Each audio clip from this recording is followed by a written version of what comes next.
Welcome to iDream media. So జనరల్‌గా bone strengthen చాలామంది bone స్ట్రెంగ్తెన్‌గా లేక ఊరికనే పెళుసుబారినట్టు కింద పడగానే ఇరిగిపోవడం అలా జరుగుతూ ఉంటుంది. సో మనం బోన్ స్ట్రెంగ్త్‌గా ఉండాలంటే అసలు ఏం చేయాలి? సో ఎలాంటి ఆహారాలు తీసుకోవాలి? పూర్తి వివరాలు తెలుసుకుందాం. ఈరోజు మనతో పాటు ఉన్నారు ప్రముఖ యోగా అండ్ స్పిరిచువల్ గురువు అరుణాదేవి గారు.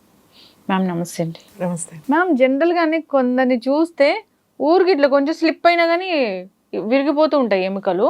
సో ఇలా గట్టిగా పట్టుకున్నా గానీ విరిగిపోతూ ఉంటాయి గూడా. సో ఎందుకు అంత పెళుసుబారిపోతూ ఉన్నాయి? అది ఏమైనా ప్రాబ్లమా? ఆస్టియోపోరోసిస్ అంటాం. అంటే పెలుసుబారిపోవడం అనమాట తొందరగా. ఇప్పుడు ఒకప్పుడు అది 50ల్లో అట్లా ఎదుర్కొనేవాళ్ళు. ఇప్పుడు అది 30లకి వచ్చేసింది. 30 ఇయర్స్ నుంచి కూడా మనకి డెఫిషియన్సీ, మినరల్ డెఫిషియన్సీ వస్తుంది. అంటే ముఖ్యంగా మనం అర్థం చేసుకోవాల్సిన విషయం ఏంటంటే బోన్స్ తయారయ్యేది ఒక్క కాల్షియంతో కాదు. అంటే మనం ఒక్క కాల్షియం వేసుకుంటే బోన్ ఏమి హెల్దీగా అవ్వదు. బోన్ హెల్దీగా ఉండాలంటే మనకి 12 మినరల్స్ కావాలి. ఈ మొత్తం 64 మినరల్స్ ఉంటాయి మన బాడీలో. ఈ 12 మినరల్స్ బోన్కే అవసరం. ఈ 12 మినరల్స్ వస్తేనే ఉంటేనే మన బోన్ హెల్దీగా ఉంటుంది. మనం జనరల్గా ఏమనుకుంటాం, ఏదైనా నొప్పి రాగానే అరిగిపోయినాయి అనగానే లేకపోతే వెంటనే మనం ఇచ్చేసేది ఏంటి, కాల్షియం సప్లిమెంట్. కాల్షియం సప్లిమెంట్ అది ఏదైనా కానీ వేసుకోవడం వల్ల మీ బోన్ హెల్దీగా మారదు.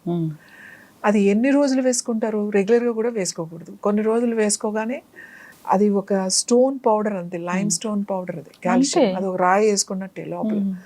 దానివల్ల టెంపరీగా మీకు ఏదైనా రిలీఫ్ వస్తుందేమో కానీ మీకైతే కాల్షియం రాదు.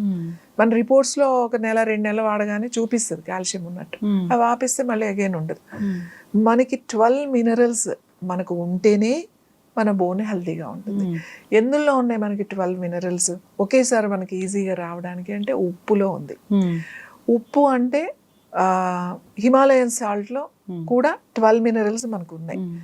ఇంకా చెప్పాలంటే సముద్రం ఉప్పులో కూడా అన్ని ప్లేసెస్లో వచ్చే ఉప్పు కన్నా కొన్ని ప్లేసెస్, మనం ఇక్కడ మన దేశంలో అయితే తమిళనాడు దగ్గర ఒక ప్రాంతంలో అక్కడ ఒక చిన్న ప్లేస్, సముద్ర ప్రాంతంలో అక్కడి నుంచి వచ్చే ఉప్పులో కూడా 100% మనకి 12 మినరల్స్ దొరుకుతాయి.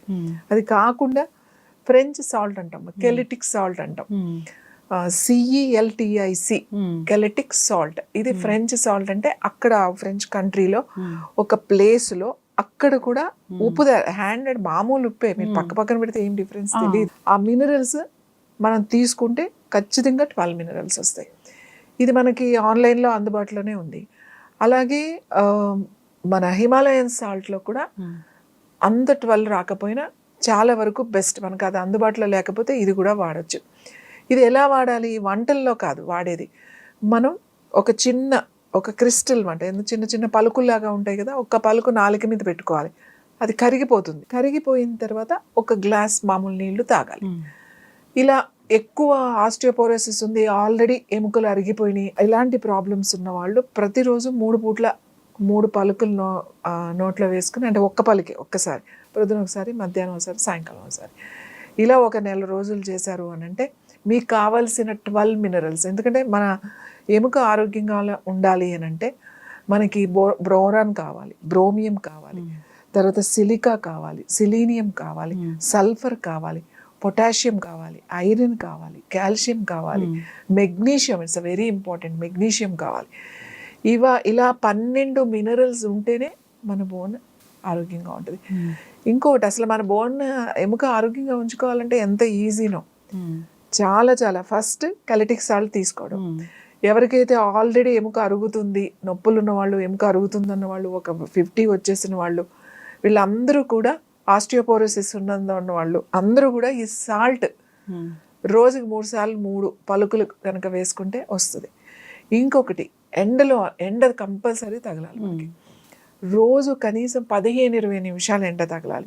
ఈ ఎండ తగలేదు కదా అని పొద్దున్నే ఎండలో బాగా వాకింగ్ చేసేసి వచ్చేసి వెంటనే స్నానం చేస్తే మనకి ఎటువంటి విటమిన్ డి కానీ కాల్షియం కానీ బాడీకి అందదు. సోప్తో బాగా రుద్ది స్నానం చేసినా కూడా మీరు అందదు. మనం ఎండ నుంచి వచ్చే ఇన్నాళ్ళు ఈ స్కిన్లో ఉంటాయి, ఆ రేజ్, ఆ కిరణాలు స్కిన్ నుంచి మన బాడీకి వెళ్ళడానికి 2 గంటలు టైం పడుతుంది. కాబట్టి మీరు ఎండలో కూర్చున్నా, ఎండలో వాకింగ్ చేసినా, ఏం చేసినా కూడా మీరు లోపలికి వచ్చిన తర్వాత కనీసం 2 గంటల తర్వాత మీరు స్నానం చేయాలి. స్నానం చేస్తే అప్పుడు మీకు విటమిన్ డి అండ్ కాల్షియం కూడా వస్తుంది, బోన్ స్ట్రెంత్గా ఉంటాయి. మూడు మనం తినే ఆహారం. గ్రీన్ వెజిటబుల్స్ అన్నిటిలో కూడా కాల్షియం ఉంటుంది. ఆకుకూరలు, పాలకూర, తోటకూర, చుక్కకూర, బచ్చల కూర, అన్ని గ్రీన్స్ అనేవి రోజు మనకి ఒకటి ఉండాలి. మనం కుక్ చేసుకున్నాం, మనం పాలకూర తింటాము, చుక్కకూర, తోటకూర, గోంగూర, ఇవన్నీ ఉన్నాయి, చాలా ఆకుకూరలు ఉన్నాయి. ఈ ఆకుకూరలన్నీ చాలా చాలా చాలా మంచిది. ఇంకా అన్నిటికన్నా మన తినే ఆహారంలో మనకి ఇలా తినగానే కాల్షియం వచ్చేయాలి అని అంటే నల్లేరు. నల్లేరు మనకి ఇప్పుడు వర్షాకాలం, శీతాకాలం బాగా ఉంటుంది, వేసవకాలం దొరకదు. ఎక్కడంటే అక్కడ తాటి చెట్ల మీద అక్కడ బయట పాకుతూ ఉంటుంది, అది ఇంతంత ఉంటుంది. ఆ నల్లేరు కనుక తీసుకొచ్చి చక్కగా పచ్చడి చేసుకున్న దాన్ని కొంచెం ఊరికే పాపాయిని తీసేసి కాస్త వేయించుకుని పచ్చడి చేసుకున్నారనుకోండి, చాలా బాగుంటుంది. ఏదైనా ఇరిగిపోయినప్పుడు అలాంటప్పుడు కూడా, విరిగినప్పుడు దానికి అతకడానికి కొంచెం టైం పడుతుంది కాబట్టి ఈ నల్లేరు పచ్చడి కనుక వారానికి 3-4 రోజులు కనుక తింటే తొందరగా అతుక్కుంటుంది. కాబట్టి అలానే తర్వాత బఠానీ, శనగలు, పచ్చి బఠానీ, తర్వాత శనగలు ఉంటాయి కదా, పెద్ద శనగలు, ఈ దీంట్లో కూడా కాల్షియం ఉంటుంది. కాబట్టి మనం రెగ్యులర్గా తీసుకునే ఫుడ్లోనే కాల్షియం ఎక్కువ ఉంటుంది. ఇంకా ఆముదంలో ఉంటుంది. మనం ఆముదం చెప్పాం, ఆముదంలో కాల్షియం ఉంటుంది. అంటే అన్నిటిలోనూ కాల్షియం ఉంది, కానీ ఆముదంలో ఉన్న కాల్షియము బాడీ బాగా అబ్జర్వ్ చేసుకుంటుంది, పూర్తిగా అబ్జర్వ్ చేసుకుంటుంది. మనకి ఇందులో కూడా కాల్షియం ఉంది. మనం తినే ఆహారంలో, పాలల్లో ఉంది, బాదంలో ఉంది, అన్నిటిలో ఉంది. కానీ దాంట్లో పూర్తిగా బాడీ తీసుకోదు. కానీ మనం కాల్షియం ఎక్కడ పూర్తిగా బాడీ అబ్జర్వ్ చేస్తుంది అంటే ఆముదంలో. కానీ అలా అని చెప్పి ఆముదం ఎక్కువ తాగకూడదు. ఆముదం ఎక్కువ తాగామంటే అది డిహైడ్రేషన్ అయిపోతుంది, తర్వాత డయేరియా వచ్చేస్తుంది, మోషన్స్ అయిపోతాయి, ఇవన్నీ అవుతాయి. అంటే దాన్ని ఎలా వాడాలో తెలుసుకోవాలి. ఆముదం, వంట ఆముదం అంటారు, అందుకే వంటలో వేసుకునేది అనమాట. అంటే మామూలు నూనెలాగా వాడకూడదు దాన్ని, తాలింపుల్లోనూ అట్లాంటివి వేయకూడదు. ఉడుకుతున్నప్పుడు ఒక స్పూన్ వేయడం. ఆకుకూర వండుతున్నాం, తోటకూర, గోంగూర ఏదో ఒకటి వండుతాం కదా, ఆ వండుతున్నప్పుడు అది ఉడుకుతున్నప్పుడే ఒక స్పూన్ దాంట్లో వేయడం. ఒకవేళ మన ఇంట్లో నలుగురికి, ఒక 5గురికి వండుతున్నాం అనుకోండి, చిన్న స్పూన్తో, టీ స్పూన్తో 2 స్పూన్లు వేయడం, అది ఉడుకుతుంది అనమాట. అలాగే మనం రొట్టెలు చేస్తూ ఉంటాం, చపాతీ కానీ అలాంటివి చేసినప్పుడు మనం పిండి కలిపేటప్పుడే ఒక రెండు చిన్న స్పూన్తో 2 ఆముదం వేసుకుని పిండి కలుపుకోవడం, సాఫ్ట్గా వస్తుంది, డైజెషన్ బాగుంటుంది. పప్పులో కూడా, పప్పు, ఆకుకూర, మనం పప్పు, టమాటా పప్పు, దోసకాయ ఇలా పెడతాం కదా, పప్పు అన్నీ పెట్టినప్పుడే ఒక 2 స్పూన్స్ పెట్టేసుకోవాలి ముందే. తర్వాత చాలామంది ఏం చేస్తున్నారు అంటే వండేసిన తర్వాత దాంట్లో కలుపుతున్నారు, అలా కాదు, ఉడుకుతున్నప్పుడే కలుపుకోవాలి. పప్పుకు మంచి రుచి వస్తుంది, అది బాగా ఉడుకుతుంది. అది తింటే ఎవరికైనా పప్పు చాలా మందికి అరగట్లేదు అని అంటారు, అలాంటి వాళ్ళకి మంచిగా డైజెషన్ బాగుంటుంది, మనకి కాల్షియం అబ్జర్వ్ చేస్తుంది. కాబట్టి ఆముదాన్ని వంటలో వాడాలి. ఎప్పుడైతే మనం ఆముదాన్ని వంట నుంచి తీసేసామో ఈ ప్రాబ్లమ్స్ అన్నీ మొదలైనవి.